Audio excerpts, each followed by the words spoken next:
Kisah Matius Broto Sugondo, Kepala Sekolah SD Negeri Kenteng 2 Gunung Kidul Daerah Istimewa Yogyakarta yang setiap hari antar jemput siswa.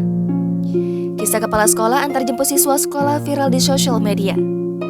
Selama 8 tahun, Kepala Sekolah ini rutin mengantar jemput para siswa ke rumah masing-masing hanya demi sang siswa agar tidak putus sekolah.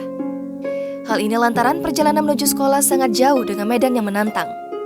Kepala sekolah itu secara sukarela menggunakan kendaraan berupa 6 unit motor bersama 10 guru lainnya. Sesekali dirinya harus mengerem kendaraan karena jalanan hutan yang berlubang, melewati tikungan dan tanjakan. Kisah Pak Broto ini menjadi sorotan media hingga diundang dalam acara stasiun televisi yang dipandu oleh Ferdi Hasan. Pak Broto sendiri mengaku melakukan kegiatan rutin mengantar jemput anak muridnya karena berdasarkan ketulusan hatinya. Sugondo bercerita, selama 7 tahun terakhir dirinya menjabat sebagai Kepala Sekolah SD Negeri Kenteng 2 dan melakukan antar jemput. Selama perjalanan, dirinya selalu menyelipkan pesan di setiap ada permasalahan dari anak didiknya. Misalnya tidak mengerjakan pekerjaan rumah atau membuat kegaduhan di kelas. Mimpi besar dirinya, yakni sekolah yang berada di perbatasan dengan wilayah Kabupaten Wonogiri, Jawa Tengah ini bisa berprestasi di kancah nasional.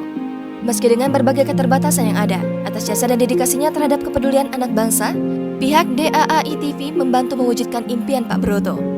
Pak Broto mendapat satu unit mobil yang nantinya akan berguna untuk mengantar jemput anak-anak muridnya. Kisah kepala sekolah yang memiliki visi dan misi yang penuh terhadap para muridnya ini viral mendapat pujian dari warganet. Lewat unggahan Instagram @rumpi_gosip, warganet membanjiri kolom komentar memberikan tanggapannya.